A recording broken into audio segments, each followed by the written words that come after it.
Brother and sister, सबको जय मसीह की। Praise the Lord, hallelujah. आइए प्रार्थना करते हैं आज की डिवोशन के लिए। पिता परमेश्वर, हम धन्यवाद देते हैं और एक शुभ अवसर आप हमें दिए तेरे नाम को ऊंचा करते हैं। तू पवित्र है, तू हमारा बनाने वाला है प्रभु। दिन प्रतिदिन हम आपको ढूंढ सके वचनों में, कलीसिया में, सुसमाचार में, आत्माओं को जीत सके। आप हमारी मदद करो, धार्मिकता का जीवन जी सके प्रभु। धन्यवाद देते आप हमारे लिए क्रूस पर जीवन दिए। धन्यवाद देते हमारे पापों का बोझ हमसे अलग किए और हमें नया जीवन दिए। अभिषेक करो इस दिन को, यीशु मसीह के नाम से मांगते, आमीन। आज जो हम लोग बात करेंगे और वो है यीशु मसीह का दुख भोग।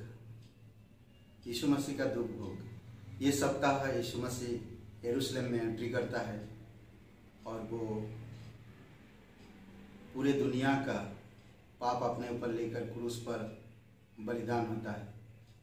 उससे पहले हम लोग देखते हैं, सबसे पहली बात, अंतिम सप्ताह यरूशलेम में यीशु मसीह, आखिरी सप्ताह यरूशलेम में। लूका का 19 अध्याय 29 से 22 अध्याय 46 तक हम लोग देख सकते हैं। उसमें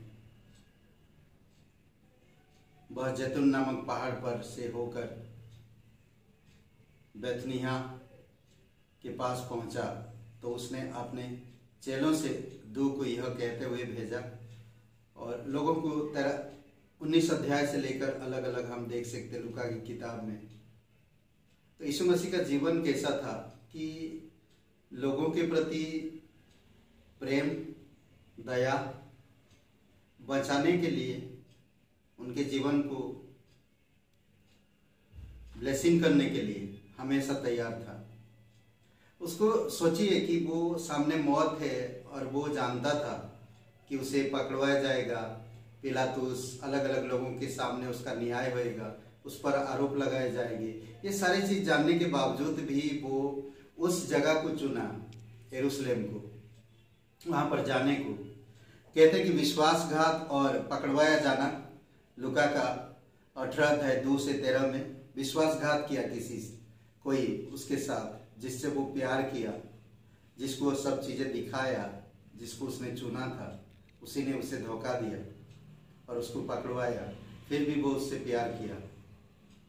हन्ना के समक्ष मुकदमा उसका, यूहन्ना का 18 अध्याय 12 से 24 में हन्ना के सामने लोग आरोप लगाते हैं। उसे पूछा जाता है तरह तरह की बातें। अगर आप देखेंगे 18 अध्याय में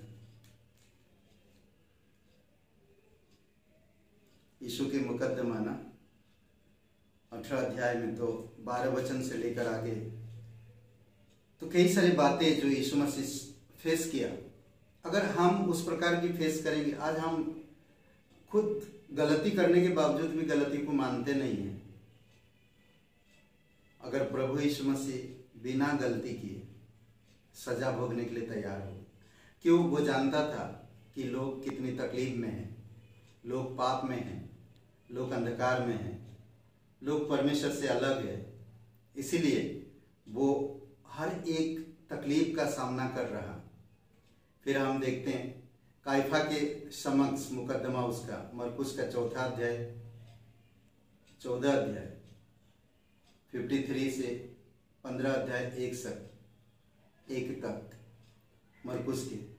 फिर पिलातुस के समक्ष उसका मुकदमा, फिर हेरोदेस के सामने उसका मुकदमा, फिर पिलातुस के समक्ष दूसरी बार उसका मुकदमा आता, फिर क्रूस पर चढ़ाया जाना, फिर गाड़ा जाना, फिर पुनरुत्थान होना।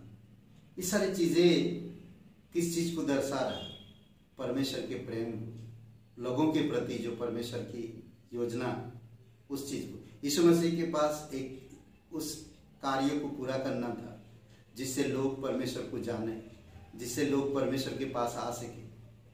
वो डर, विरोध, आरोप लगाना, निंदा करना, ये सारी चीजों को मन में नहीं लिया। इन सब चीजों से आगे बढ़कर उसने परमेश्वर के कार्य को पूरा किया। उसी प्रकार आपको मुझे भी विरोध आएगा, लोग तरह तरह की बातें करेंगे, दिमाग काम नहीं करेगा, शैतान आपको रुकावट डालेगा, फिर भी आप विश्वास में बढ़ो, परमेश्वर की वचन को देखो, परमेश्वर के राज्य को देखो, परमेश्वर आपसे कितना प्यार करता है।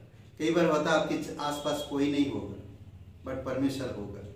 कई बार लगता है आपको मैं शिक्षित नहीं हूँ, मैं पढ़ा लिखा नहीं हूँ, मैं अकेले हूँ, या मेरे पास वैसे एबिलिटी नहीं है, बट परमेश्वर आपसे प्यार करता है। परमेश्वर आप और मेरे लिए क्रूस पर जीवन दिया है। यीशु मसीह एक ही काम करना था, क्रूस पर मरना था। क्रूस पे मरना, मनुष्य के पाप और अपराध को अपने लेकर क्रूस पर मरना जरूरी था। परमेश्वर के क्रोध को ठंडा करना जरूरी था। न्याय परमेश्वर लाने वाला था 3 कालों में, भूत, वर्तमान और भविष्य। 3 काल, हर एक काल के लोगों के पापों के लिए मरना जरूरी था। अगर यीशु मसीह नहीं मरता और फिर रविवार का दिन जी नहीं उठता, तो इस सुसमाचार का कोई मतलब ही नहीं रहता। इसीलिए ये सुसमाचार हमें गांव-गांव, शहर-शहर, गली-गली, हर एक कबीले में लोगों को बताना चाहिए कि यीशु मसीह आपके लिए क्या किया। यीशु मसीह आप और मेरे पापों के लिए क्रूस पर जीवन दिया, कब्र में गया और तीसरे दिन जी उठा। वो जीवित परमेश्वर है, हमें माफ करता है, हमें नया जीवन देता है, हमारे पाप का बोझ हमसे दूर करता है। परमपिता परमेश्वर से उसकी क्रूस के कारण हमारा मुलाकात होता है। कोई भी इंसान, कोई भी प्राणी आपके लिए नहीं मरा, यीशु मसीह ही है जो आपके लिए जीवन दिया। ये बात आपको याद रखना पड़ेगा। आमीन। आइए प्रार्थना करते हैं। पिता परमेश्वर, प्रभु यीशु मसीह, हम धन्यवाद देते हैं। अभिषेक करो प्रत्येक भाई बहनों को। धन्यवाद देते प्रभु यीशु, जो हमारे लिए तूने दुख उठाया, मुकदमा लड़ा, सामना किया विरोध का, निंदा का, अपमान का, कोड़े का। प्रभु यीशु धन्यवाद देते। कौन इंसान अपने मुंह पर थूकने देगा? कौन इंसान कोड़े खाएगा? इतना हमारी कोड़, हमारी बदनामी आप अपने ऊपर लेकर क्रूस पर जीवन में। प्रभु हम धन्यवाद देते हैं, तेरी स्तुति महिमा करते, यीशु मसीह के नाम से मांगते हैं, आमीन। हे ब्रदर एंड सिस्टर्स ऑफ जय मसीह की, प्रेज द लॉर्ड। लाइक करिए, कमेंट करिए, शेयर करिए। बहुत बहुत धन्यवाद।